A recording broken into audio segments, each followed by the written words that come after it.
os grandes eventos da história dos países africanos. Então você percebe que a gente estudou umas coisas e não estudou outras que poderia ter estudado.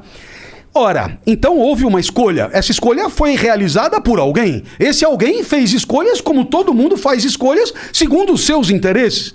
Então o currículo é uma coisa política, né? É uma manifestação de poder. Alguém ali está exercendo um poder. E eu penso que isso deveria ficar mais claro para que o aluno tivesse pelo menos a oportunidade de levantar a mão e dizer, justifique o nosso programa. Justifique. Por que nós vamos estudar isso e não aquilo, né? E aí, eu tenho pelo menos um ponto que eu vou destacar, entre milhões de pontos possíveis, que é a questão da ética e da cidadania. Né? Quer dizer, você estuda 4 anos de literatura, você vai na literatura portuguesa, você começa lá em Paio Soares de Taverosa, os trovadores, literatura, quer dizer, é do caralho literatura, eu amo literatura, né? E acho que devemos estudar literatura muito, mas aí você estuda também organelas citoplasmáticas em citologia, complexo de Golgi, mitocôndrias, você aprende que seno quadrado de θ mais cosseno quadrado de θ é igual a 1, e aí você atende log de A na base B é igual a X, porque B elevado a X é igual a A. E aí você vai. E aí pergunta, escuta, e na hora de viver em sociedade, na hora de viver na cidade, na hora de interagir, o que são valores éticos? Né? Aí fudeu, não tem. A palavra ética hoje é a palavra mais repetida do espaço público. Me conta assim, da onde essa palavra veio, o que ela significava antes, o que ela significa agora, qual é a diferença entre ética e moral? A moral desapareceu, ela não existe mais, o que foi que aconteceu? Por que as pessoas falam que falta tanta ética na nossa sociedade?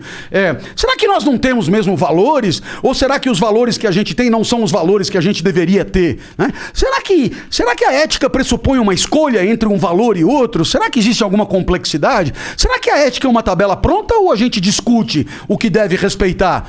Aí o aluno vai olhando e falando, velho, eu passei 12, 13 anos na escola, eu não sei te responder nenhuma dessas perguntas. Bom, então aí eu devo entender o seguinte, que sobre as organelas citoplasmáticas, a gente ficou um semestre. Agora, sobre a convivência na sociedade, fica no improviso, né? Entende no improviso? Quer dizer, se o professor X tomou a iniciativa de tratar do assunto, foi por conta dele. Mas não há eu diria, uma perspectiva sistemática, organizada, institucionalizada de ensino dessas questões, que são questões reconhecidas por todos como fundamentais. Quer dizer, né? Porque o brasileiro é assim mesmo e tal, e ninguém olha. Bom, peraí, costuma-se dizer, né?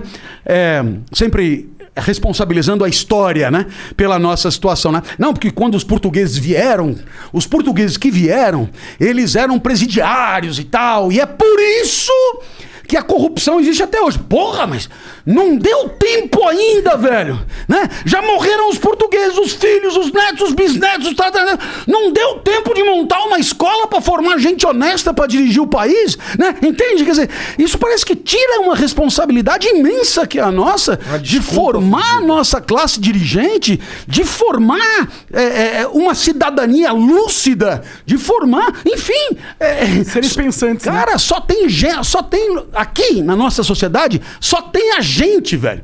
A impressão que dá é que todo mundo, o brasileiro é isso, o brasileiro é aquilo, o povo é isso, o povo é aquilo. Mas, velho, como é que você terceiriza se você é parte? Né?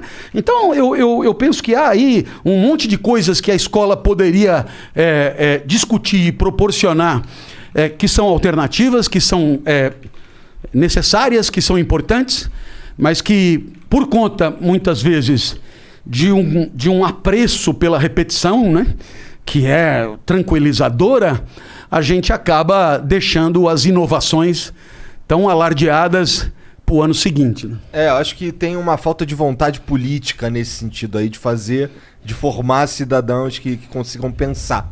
Né? É aquela velha história, né? Você vai fazer um cara que pensa e você não pode roubar ele, né? Fica mais difícil. Fica mais difícil, né? De tu enrolar aquela escolha política que a gente faz no currículo, né? A gente faz um currículo que é mais pro cara passar no concurso, pro cara fazer ele entrar na maquininha do sistema lá dos diplomas e dos, sei lá, é uma merda. Mas, A gente só vai passar por essa mudança na educação quando mudar politicamente a estrutura do país. É foda, porque eu acho que o certo era o contrário. Era só vai mudar a política quando a sociedade se movimentar pra mudar a política. Porque assim, pra esperar pra partir desses caras... fudeu. Como você percebeu, Fudeu. é meio que dialético. Quer dizer, vamos pensar junto. Vamos imaginar que numa cidade de 100 mil habitantes tenha lá um prefeito com uma rede municipal de ensino de escolas da prefeitura. E aí então esse prefeito se candidata à reeleição. E os eleitores dessa cidade, eles vão decidir em reeleger o prefeito ou não. E você sabe o que eles fazem? Eles vão visitar as escolas para verificar as condições reais de ensino. Eles se interessam pelo desempenho dos alunos, né? Eles se interessam pela efetiva implementação das estratégias pedagógicas. Eles se interessam pelo resultado dos alunos ali nos exames nacionais. Eles se interessam. Aí eles vão, analisando tudo, eles dizem: olha, poderia ter sido melhor, mas reconhecemos que o prefeito deu a isso uma importância muito grande e, portanto, ele merecerá o nosso crédito para mais 4 anos, desde que prometa superar esses 4 primeiros anos, porque nós vamos voltar e vamos reavaliar a escola, a educação e o desempenho dos alunos para poder dar ou não voto. Eu te pergunto, se acontecesse isso numa cidade, como seria a educação dessa cidade? Seria... Porra, velho! Né? Nossa, o professor ganharia pra caralho! Teria laboratórios, teria biblioteca, teria condições, as escolas trariam pedagogos estrangeiros. Velho, por quê? Porque o critério pra eu me reeleger é a educação. Então, velho, nós vamos deixar isso aqui um brinco, né? Eu te pergunto, se isso não acontece, por que será? Porque é um tema irrelevante. Em outras palavras, por que a escola importa? Porque é um lugar onde eu deixo a criança enquanto eu estou trabalhando. Então, esse é o limite da coisa. Eu tenho que deixar em algum lugar. Agora, o que acontece lá dentro... Caguei. Até porque... talvez nem tenha condição muito de avaliar e não tenho saco também de ir fuçar. Não é a minha praia, foda-se. O fato é que ele fica lá, se bobear ele come, ele se diverte, já tá bom demais. E aí é claro, o profissional da política, ele que luta pelo poder, ele que luta dentro de um jogo por aumentar o poder que tem, ele que luta, como aliás em qualquer ramo, por subir na carreira, ele vai observar o que é sensível, o que é efetivamente relevante na hora de votar. E ele sabe fazer isso, porque para isso ele gasta com pesquisa e tal. E ele diz, olha, escola, né?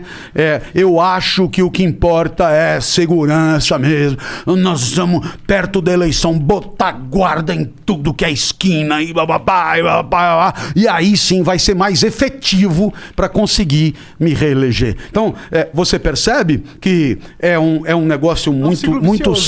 Pois é, porque se a sociedade for outra, a educação será outra. Se a educação for outra, a sociedade será outra.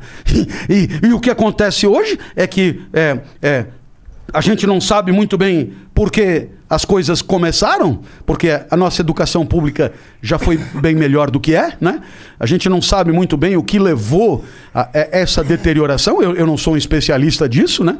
Mas o certo é que um diretor de escola na década de 50 do século passado ganhava o equivalente a um desembargador. Hoje provavelmente ganhe 10 vezes menos.